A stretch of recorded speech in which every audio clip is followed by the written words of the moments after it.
Hi, teacher friends. Today, the tables are turned on us as our good friend in literacy, Anna Geiger, interviews us about our new book, The Literacy 50, a Q&A handbook for teachers.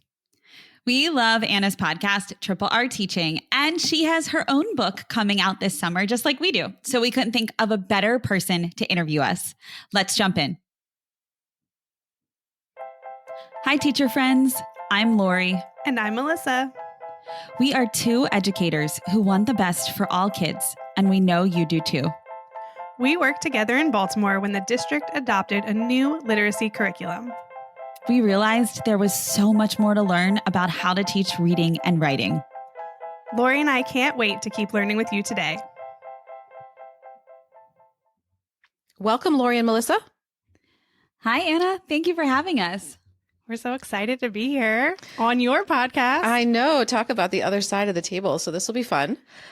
So everyone, I'm sure, listening to my podcast knows the two of you, Melissa and Lori Love Literacy. But let's go ahead and have you take turns talking a little bit about your teaching background, and then we'll talk a little bit about what led you to begin your podcast. So Lori, you want to go first? Sure.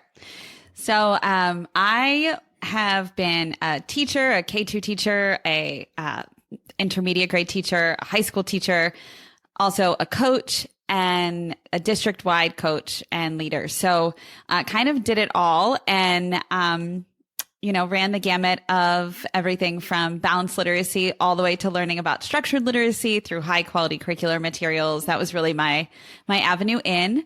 And that's where I met Melissa. So I'll hand it to her. Yeah, so kind of a similar background that I have with Lori was, I was mostly a middle school teacher, a little bit of high school in there, but I went down all the way to sixth grade was where I could get down to with my secondary certification. And I just found that I was like, I had kids there who were still struggling to read and I didn't know what to do. I had my curriculum and I wasn't sure what to do. I went back and got certification to be a reading specialist, learned a little bit. Mm-hmm. I did not learn enough to teach those kids what they needed, though. It was pretty disheartening.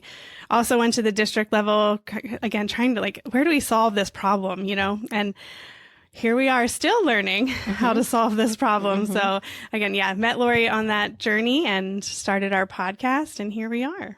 So talk to me a little bit about where this podcast came from. Yeah. So Melissa and I were working as district-wide coaches and leaders at the time.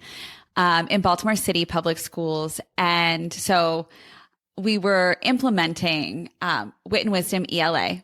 And we had already implemented foundations, or I should say I had actually helped with foundations. I think Melissa, I don't think you were involved so heavily in that, right? A little bit. But, and then so after that training, I was kind of like, this is different from what I learned before and what I learned in college. And then we started reading all the research and sitting in professional development sessions for Wit and Wisdom ELA.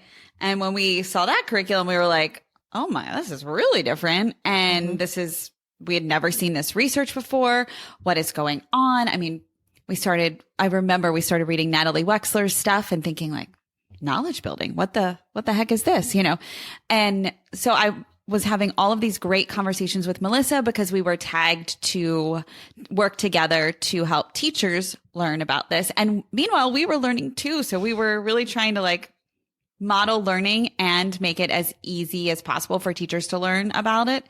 And so we were having all of these amazing conversations. And I said to her one day, I'm coming over on Thursday and we're going to start a podcast. We're going to do a podcast. We have to do this. Mm-hmm. She was really hesitant at first, but I was like, we got to do it. Who's going to listen to us on a podcast, Lori? No one's going to listen to us. It turns out if you work really hard, people listen. Yeah. But we weren't really even sure where it was going to go at first. We really, our first few, I think, was just me and Lori chatting with each other. Mm-hmm. We didn't go in with, we're going to interview these big people, and we didn't know. We just kept going and kept learning. And, as things came up, then Emily Hanford came out with Sold a Story. And I think that kind of blew our minds. Oh, wait, yes, in Baltimore, we shifted to a systematic explicit phonics curriculum years ago, but that's not the case everywhere. And that's a big deal. We need to talk about this and learn more about it and what's going on in classrooms. And so we just kept on asking people to come on and learn with us, and they kept saying yes. So we kept going. I have found that to be the most surprising thing about doing a podcast is that there's so many people that don't know me from anyone, and they're like, "Oh, sure, I'll come talk to you about it." It's so kind. It's really right? lovely. It Yes. is. It's amazing and very generous of these very busy people, researchers and professors and regular teachers who also are full of wisdom. And of course, they need to meet with you in the evenings. Yeah, it's wonderful. And like you said, it's really a learning opportunity for you. So for someone, I've listened to most of your episodes. So going back from the beginning, you know, the quality of your questions changes, you understand more. And I can speak the same for myself. Like, they're your teachers, right? You learn from them and Absolutely. it's so cool. Like how many people get to just sit down with somebody like Jan Hasbrook and ask her a bunch of questions about fluency? Like not many people. So We have to like pinch ourselves sometimes. And I'll text Lori as we're on. I'm like, can you believe we're talking to this person right now? It's pretty, really and cool. we feel that way about teachers too. Like it's not like we're like, oh, just Yes. you know, I know you said that, but just to reiterate, like it is everyone. Like the teacher, like we are just constantly in awe of the people that we talk with. Yes, agreed. And I think it's such a nice blend to talk to the researchers and then the people who are on the ground doing the really hard work every day because they can see what's really working and what's not working. And we appreciate all their perspectives so much. How many years has it been that you've been doing your podcast? 5 years. 5 years. That's crazy. And so now you've come out with a book, which is incredible. Can you tell us the name of your book and why you wrote it? The name of the book. Okay. So we've been calling cut this part out. We've been calling it the Literacy 50, a Q&A handbook for teachers, because it gets very tongue twisty after that, Anna. It's a Q&A handbook for teachers, real world answers to questions about reading that keep you up at night. Yeah, it's a great title. Yeah. It's a great title, but yeah, so we decided to really integrate the podcast into the book because so many teachers and leaders and coaches and even professors are using it in ways that they will do professional development around it or have different like focus groups or, you know, little PLCs. And so we thought this would be a really great opportunity to support all of the listeners, and also get some real answers to questions about reading that are like hot topic questions, like big button questions. Melissa, I'll turn it to you. Yeah, you touched on a little bit of everything. I mean, we were also getting a ton of questions. So even as we were putting out so many podcasts, every time we put out a podcast, it's like, yes, but now I have these questions about what you answered for me in that podcast. So we would just get more and more questions. And so we thought, you know, we have to have a way to answer these questions. I mean, we were sending emails back and it was just like taking a ton of time to send emails back to so many people. You mentioned, Anna, like we've learned so much along the way, and to look back at nearly 200 episodes and be able to synthesize that learning in some kind of way, we're like, we have to put this together somehow. So that's why we did it. Plus, you know, we learned along the way too that one of the things people love about the podcast is it is an easy way to get information, right? It's that we always hear that it's like, instead of going to a journal article that might be, if they can even get it, right? It still is like really daunting to sit down with a journal article sometimes and make sense of it. But in a podcast, when you hear the author talking about it, oh my gosh, that's like so much easier. I can do it while I'm driving my car and cleaning, taking a walk, right? So it's really accessible. And we wanted our book to be the same way, right? So it was a way for them to get those answers in a way that didn't feel daunting. It's just us teachers talking to you, giving you really simple answers for complex topics, but in a way you can understand it and implement it in your classroom. Yeah, so it's part of the really wonderful series from Scholastic, The Science of Reading and Practice, which are really just beautiful. They're just a delight to read because, you know, Scholastic does such a beautiful job laying their books out. Also, like you said, your book is very organized around the big topics and synthesizes what you've learned in a really easy to read way. Plus, want to learn more, here's the podcast episode. So it's definitely very supportive of it would be a very good book study because it's very digestible in just the book format. But for people that want to learn more, they can follow up and listen on double speed like I always do. So you learn twice as fast. Me too. So what we're going to do today is we're going to just talk about some of the topics in the book, some of the questions that people have, and then we'll wrap it up. So we're going to basically take questions that align with the big five that we talk about a lot: phonemic awareness, phonics, and so on. So let's start with phonemic awareness.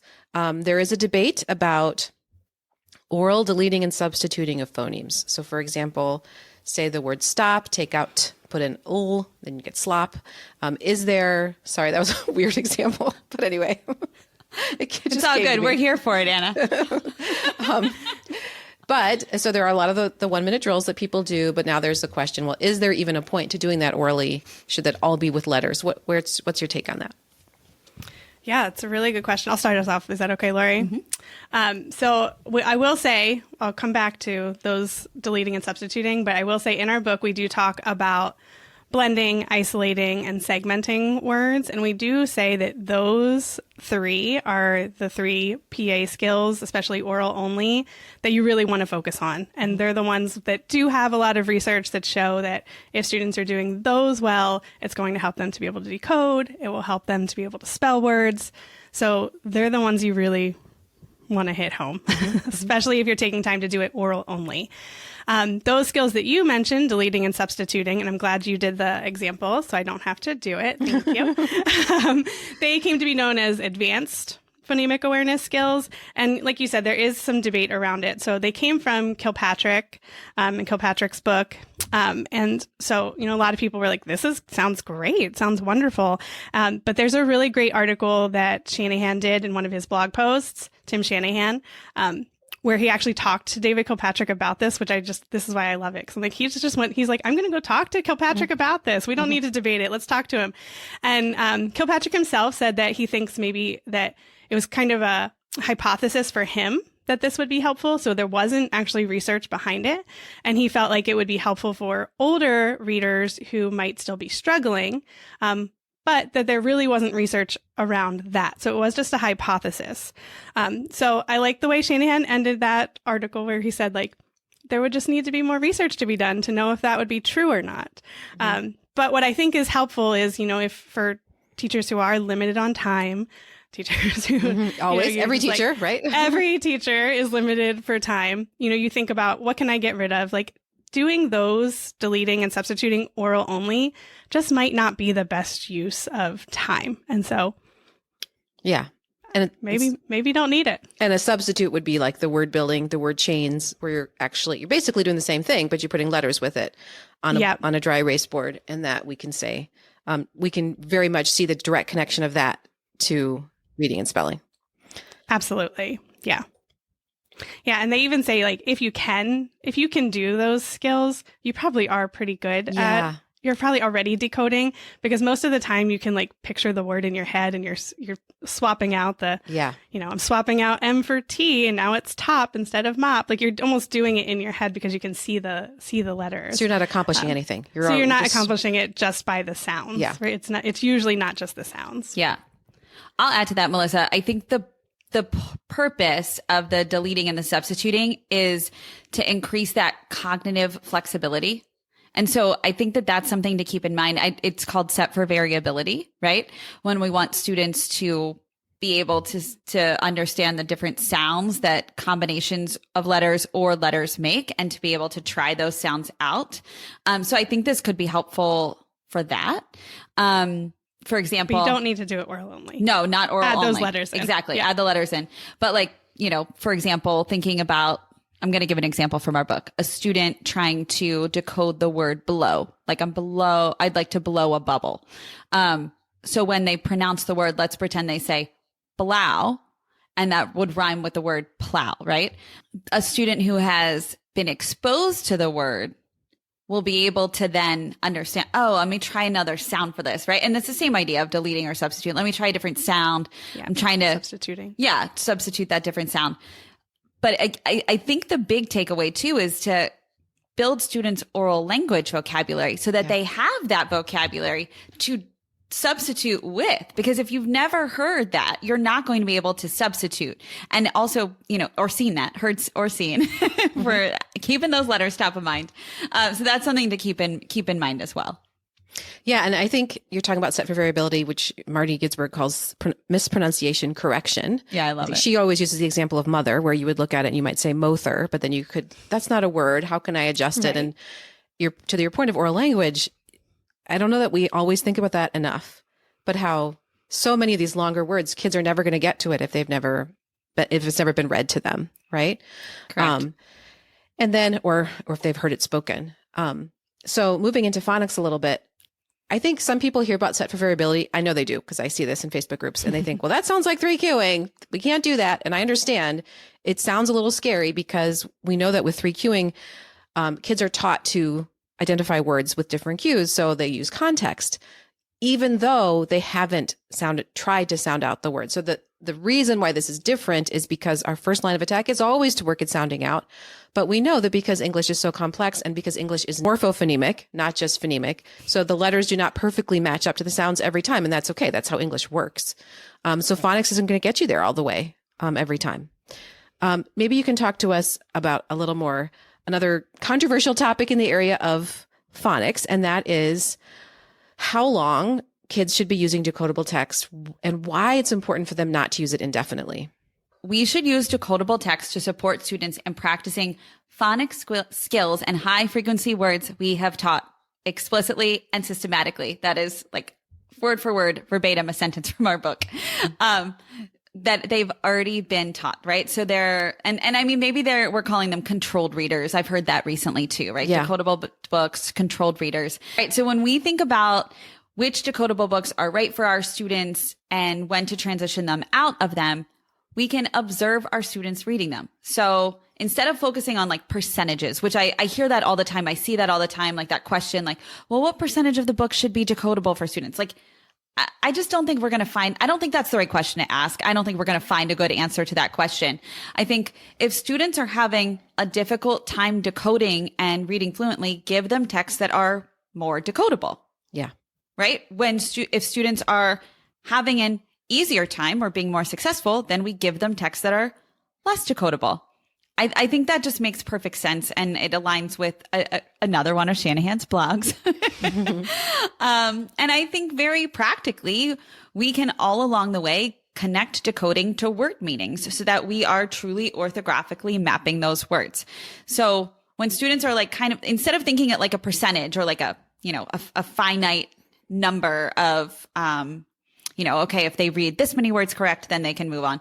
Instead, think of it like a continuum, right? So more successful to least successful, and we want to move them to more successful. And we do that through books that are more decodable as needed, less decodable as needed. And I just think we're going to move up and down on that continuum and then finally transition as we get those less decodable, transition to authentic books, also known as trade books.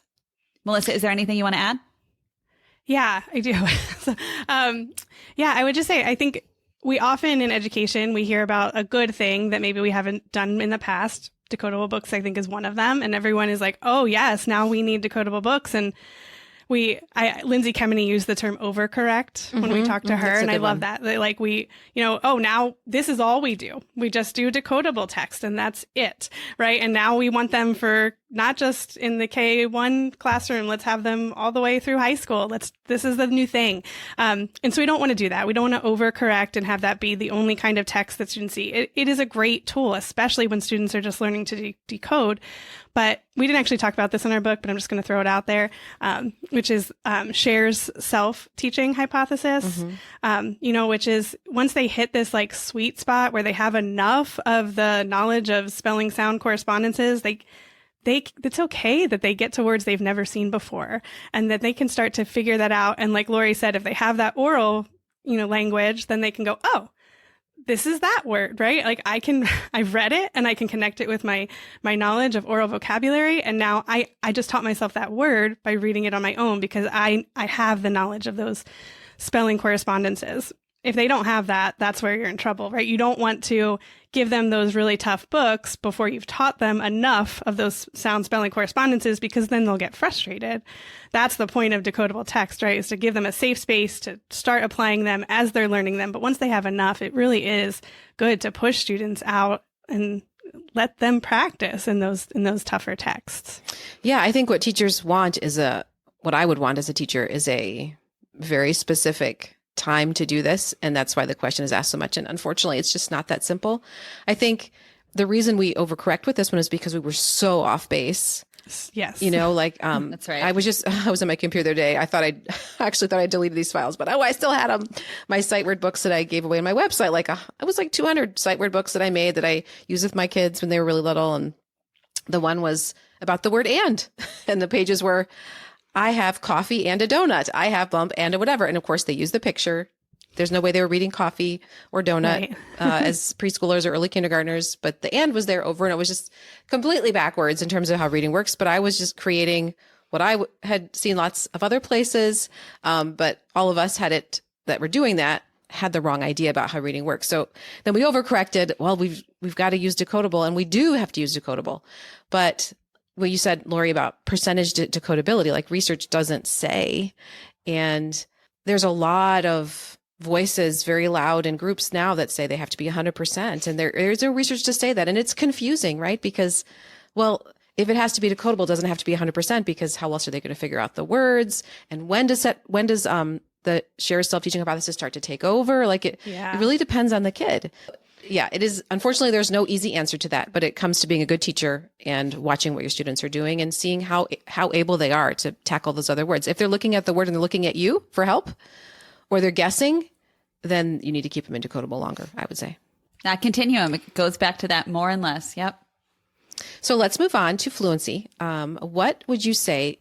In the book, it felt like you talked a little bit more about fluency for older kids. So I don't know if that's what maybe we could focus on. Like kids that already know the code pretty well, but need to work on whether that's rate or prosody. What could fluency instruction look like in a typical school day? I just wanted to say really quickly, it was so hard to write this book in chapters the way we did with the pillars because there's so much overlap. I know. And, we talk about fluency in our phonics chapter because we're talking about accuracy and what to do in small group instruction. And there's so much overlap. So that's I'm glad you said it that way because I would say it looks very different, especially in the K2 classroom where you might be more focused on accuracy than you are the rate and the prosody.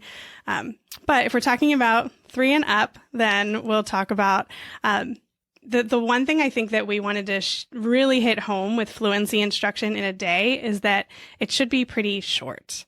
Okay. This is something that can be pretty brief in a teacher's day, which is, as we said, always nice to hear for a teacher to hear. This does not have to take up a ton of time.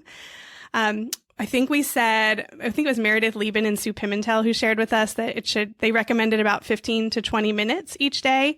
And they recommended using grade level texts. So the actual complex text that students would be reading throughout the day. And they should have chance to practice it every day. That was the key. 15 practice to 20 fluency minutes. every day? Practice fluency every day, but keep it pretty short and embed it within what else you're doing. Yeah. And really this isn't really a daily thing, but to think about it over maybe a week because you want to build on it. So if you're using one complex text throughout that week, you want to do a lot more maybe modeling of the reading at first, maybe some echo reading so they can hear it and then practice it right back after you, choral reading even. And then as the week goes on, they've had some practice with it. Now you might let them do some partner reading so they do it on their own a little bit more. They still have a partner there, so it's safe. And you might do maybe a little practice for them on their own before they're maybe able to perform it in some way, shape, or form, whether that's even just with a partner or a small group, or they record it, or maybe they have an audience of some kind, but they have a chance at the end to show that they are able to now read this fluently. So you give them a little bit of practice with it each day until they can get to that point of being fluent. I like the idea of incorporating it with what you're already doing. So I was just in classrooms for the last couple of weeks recording some videos that align with my book that's coming out. And I did some work with text structure. And so when we were teaching text structure, we choral read a passage about beavers building their dams. And so we built in some fluency automatically to build knowledge, which we're already doing, and teach something about how to understand text. Yeah, so it doesn't have to feel like something separate. Now we're doing our fluency time, right? It should just feel like this is part of what we're doing, and we're just reading the same passage that we have been. And it really does build their confidence, and it helps them understand it better, especially if it's, like you said, something difficult that they might not understand the first time. Well, this gives them practice to hear it quite a few times, and then they can probably understand it better after a while. I would say the biggest thing to encourage teachers for when building fluency is how many times can you get your kids to read out loud in a day, right? Because I think that's easy not to do. It's really easy So not easy to do not it. to do. So Yeah. easy. But if it's always front of mind, you can find ways to build that in. Yeah. And also, I mean, keeping in mind that it is the grade level text too, that is the lever there, you know, so it's not giving students easier text. It's using that grade level text. And, you know, we've heard so many creative ways to do this. Like, for example, a topic in science class, you might pull that topic or pull that section, load it into an AI, a chat GPT tool, and come up with like a reader's theater script for it. So you can be really creative with that content. I mean, ReadWorks, all that good stuff. They have tons of content that is grade level topics that you can select from to align with what you are learning about, what students are learning about. And of course, in ELA, you can pull small sections that are really important to the story or the text that students are reading, right? Whether it's like an important paragraph from an article or a couple important paragraphs, or, you know, a small section where, like, I usually give the example of an Animal Farm, like one of Squealer's speeches, right? Like those are really important to understand, to be able to understand the rest of the story. And so the more that they're interacting and reading with it, the more then that they're understanding the bigger picture of what they're reading as a whole. And same goes for the content area subjects. The more repetition they have with that content, then the more they're going to understand. And then also that gives you the opportunity as a teacher to pull out some words like where you can work on morphology, where you can work on, oh gosh, this is a really tricky sentence here. The way that it's the syntax of the sentence is confusing. You know, there's so much opportunity when you kind of dive deep in over the course of a week to a text. Yeah. And like Melissa, like you were saying before about how hard it was to write the book in chapters, it's the same thing for a teacher, right? Like I don't have to think of this as this is my phonemic awareness, this is my phonics, this is my, I mean, there is that foundational skills block. That's definitely true. But you also, it all goes together somehow. So how can you support all the learning that you're doing throughout the day? And that just comes with practice. And I think the more skilled a teacher becomes, the easier that is. Yeah. And it helps books students like yours too. will help. Because I mean, if you're trying to if you do a fluency time with some random text, then you get the like, why are we reading this? You know, like you get those questions and they don't get it. But if they're seeing that, oh, this is part of what we're reading and we're learning about this topic, it just feels like part of the day then, right? It feels part of what we're doing. It makes sense for why they're doing it. And it also increases their knowledge of the different areas, right? So like if you're learning about amphibians and you're learning about it here and here and here and here, you're getting all that reinforcement of the vocabulary, you're building all these connections. So yeah, well, we could talk about that a long time. Absolutely. Okay, so let's talk about research-based ways to improve vocabulary. What would you say are some things to pick out from that section? All right, so I can start with the like overview, Lori, and then you want to give some examples. So we gave 5 different areas to really think about when you're thinking about research for vocabulary. So meanings is one of them. And when we talk about meanings, what we're really talking about there is going beyond the dictionary definition.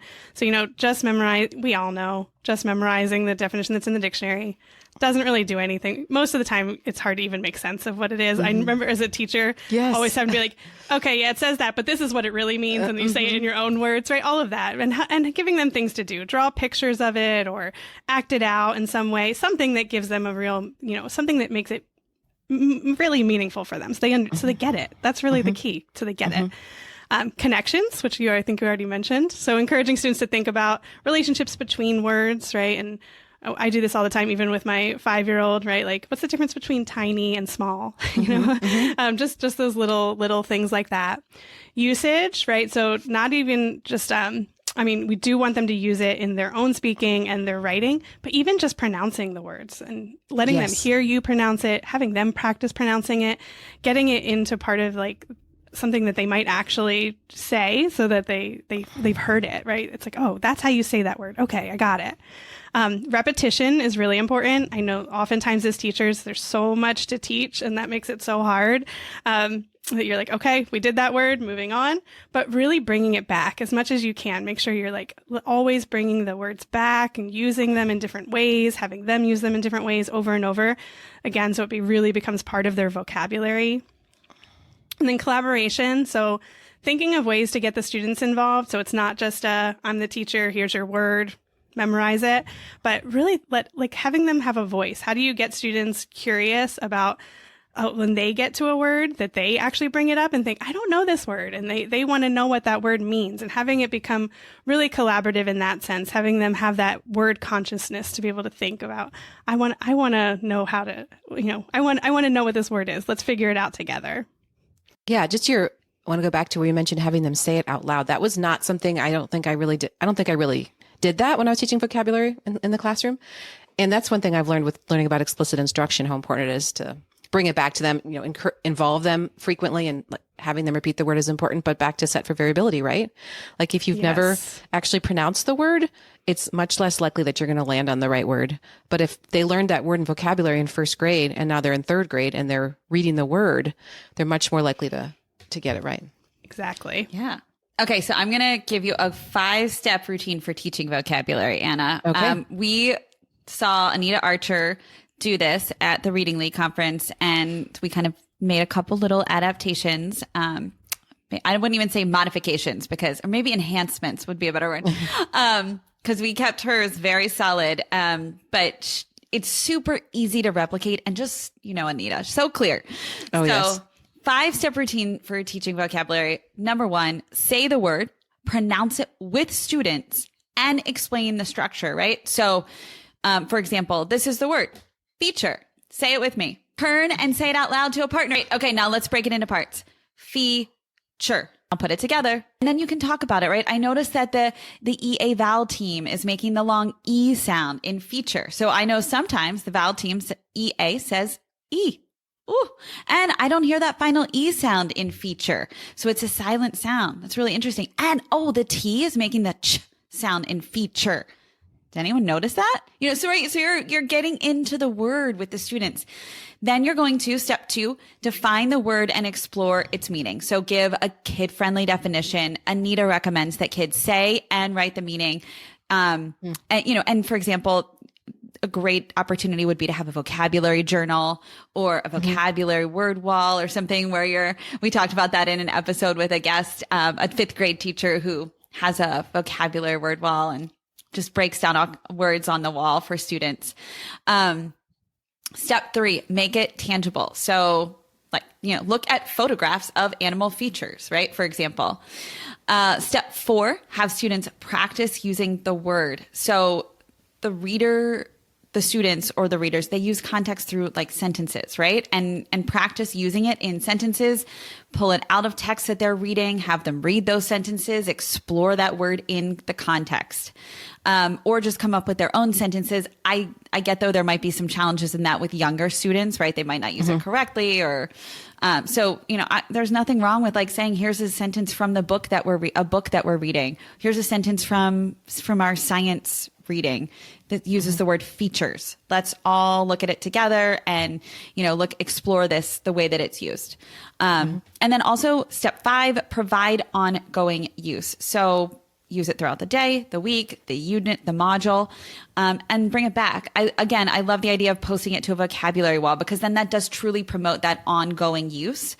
But make sure that wall is an interactive wall, because I think we all know how those word walls went back in the day when they were not so useful. So, really get into using it in a way that is, and build habits for your classroom community. So you are digging into words and being word learners.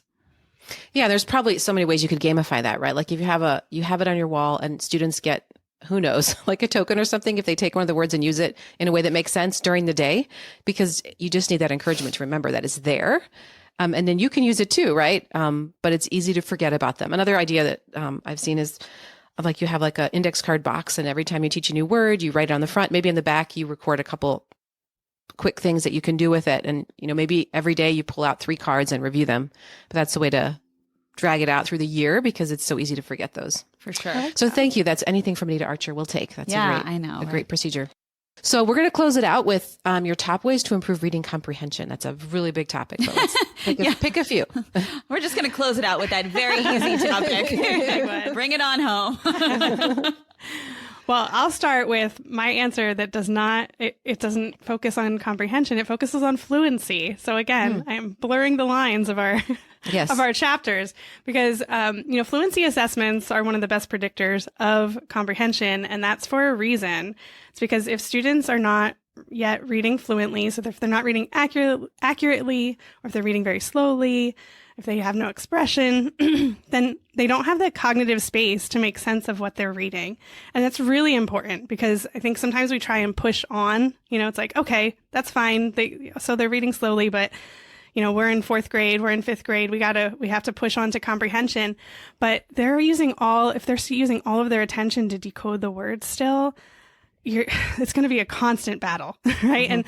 And this is when you get students who, if they can they're listening to you. If they hear you read aloud or they read another fluent reader read aloud, they get it, they comprehend it. And you're like, oh, well, they can comprehend, but when they read independently, they struggle. So you really do want to work on building students' fluency to improve comprehension. I know that seems kind of silly to bring it back to fluency, but I do think that's an important point to make. Yes, agreed. Yeah. And I'll chime in. I know this is kind of off script, Melissa, but that partner reading paragraph shrinking protocol could be a really great use there where, you're reading with a partner, you're having a stronger reader and a not as strong reader read together. And the stronger partner starts and reads for 5 minutes. The not as strong reader reads for 5 minutes, continues, rereads what the partner has already read. So we're now have heard the same plot of text about twice, right? In our partner pair. And then the stronger reader picks up where the not a strong reader left off and continues on. And then every paragraph stops and talks about what the paragraph is mostly about, gives a 10-word summary of the paragraph. And then the not a strong reader picks up where that person left off and does the same thing. That could just be a really easy tool as a way to kind of bridge that, phonics to fluency to comprehension gap. I love that one. Actually, I've watched Lindsay's presentations on it, and I did that one in a classroom with a bunch of second graders, and it's amazing how quickly they figure it out. Yeah. And they may not come up with the same summary that you would, but what are they doing? They're reading it, they're going back to it, they're thinking about it, and it's super cool because you can do it from, I think Lindsay even did it with her end of the year first graders, but you can do it through second grade, through high school. I mean, through Totally. adults. I mean, it's so good, even for people who don't need to build fluency, but just that, picking out what's important is so important. And it's harder if the text is harder. So as they get older, it grows with them, right? So I love that one. Any other go-tos that you'd recommend? Well, I think that there's a lot to think about as we plan for like systematic comprehension instruction, right? We have 5 tips. So I'm like the queen of 5 tips today. Five tips to make it more manageable. First of all, start comprehension instruction early and use complex texts. So, don't shy away from those texts. Give them to students. They need those opportunities to hear complex language, to hear complex language structures and sentences, and to build knowledge on topics. And Lori, would that be read alouds in the younger grades? Read alouds in the younger grades. Thank you, Melissa. Yes. The second tip is consider why students are reading a text, right? So make the purpose and the task clear to them, which I know when we are short on time, I'm like, right. Me too. That's like the first thing you're like, and I feel like even at home, yeah, when I'm like with my own kid, I'm like, oh, that's the first thing that goes, I'm like, oh, So don't cut the purpose or the task. Make it very clear that like, this is why we are doing this. Yeah. And, like Melissa was sharing with the fluency stuff, give them the markers of where they need to be and help them see that. And like knowledge is so powerful to kiddos. Tip 3, build background knowledge and vocabulary. We want breadth and depth. So variety of text types and lots of different experiences where students are learning about a wide range of topics and then going deep into particular topics, right? Tip 4, teach text structures and reading strategies. And we want students to use those to access the complex texts. We also want to think about combination of strategies, like what combination would work best together for this text. And not because students need to practice it in isolation, but because the text demands it. And we need those strategies in order to access it. A recent study came out that a strong combination would be, for example, main idea, text structure, and retelling. They really help students understand what they're reading. Of course, that depends on the text that they're reading. So keep that in mind too. And tip 5, engage students in text through volume of reading, right? So reading a lot, and as well as, reading deep volume on specific topics, as well as discussion opportunities and writing opportunities. So going all the way through the cycles of learning through talking and then writing, and being able to deeply understand and comprehend through those venues.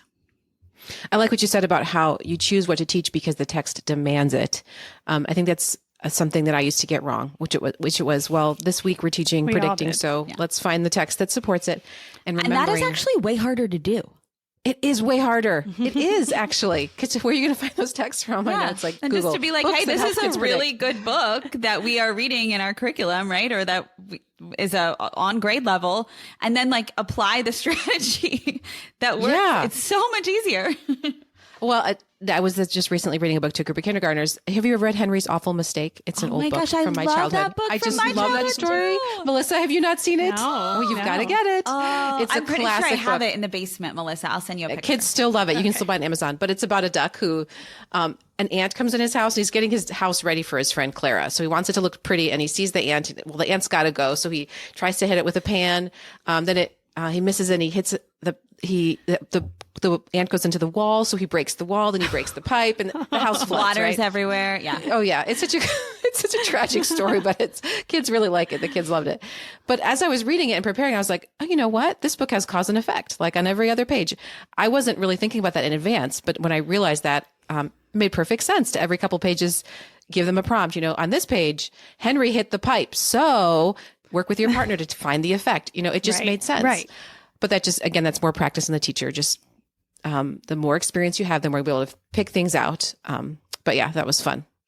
Yeah. But I think that's an important point, and I just want to hit home is that, it's so hard to think of comprehension as that like list of skills or something that you can just check off the boxes. Like we did this, we did that, because it is so messy, right? And it makes it hard to teach comprehension for that because every student is bringing their own knowledge, their own vocabulary. Every text is unique in its own way. It has its own structure, it has its own vocabulary, it has its own knowledge.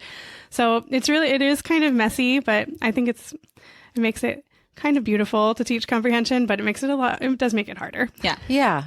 And you want to pick strong texts. And then you also want to be aware of what can I teach them that they're going to be able to use when they read other texts, and what tools can I give them? Like stopping and summarizing. They can do that when they're doing something hard. So how can I equip them, but also always keep in mind that the text in front of us is important. We chose it for a reason. So let's get as much as we can out of it. Yeah. Well, we could have talked much, much longer, but people need to get the book. And when this episode comes out, the book will be either out or about to be out, like within a couple days. So June 11th. Highly recommend. June 11th. Okay. So give us the name one more time. All right. It is the Literacy 50, a Q&A handbook for teachers. Real world answers to questions about reading that keep you up at night. Okay. That is such a great title. All right. Well, I'm really excited to get it in my hands. I got to see an advanced copy, but I'm excited to get the real book. So thank you so much for sharing with everyone. And I know that they're going to find it super useful and a great book to share with teachers who are just getting started in the science of reading too. Yeah. Thank you. Thank you for having us. We can't wait to interview you, Anna, on your new book soon. So we'll be in touch soon. We will. We'll get that set up. All right. Thanks, ladies. To stay connected with us, sign up for our email list at literacypodcast.com. Join our Facebook group and follow us on Instagram and Twitter. If this episode resonated with you, take a moment to share with a teacher friend or leave us a 5-star rating and review on Apple Podcasts. Just a quick reminder that the views and opinions expressed by the hosts and guests of the Melissa and Lori Love Literacy podcast are not necessarily the opinions of Great Minds PBC or its employees. We appreciate you so much, and we're so glad you're here to learn with us.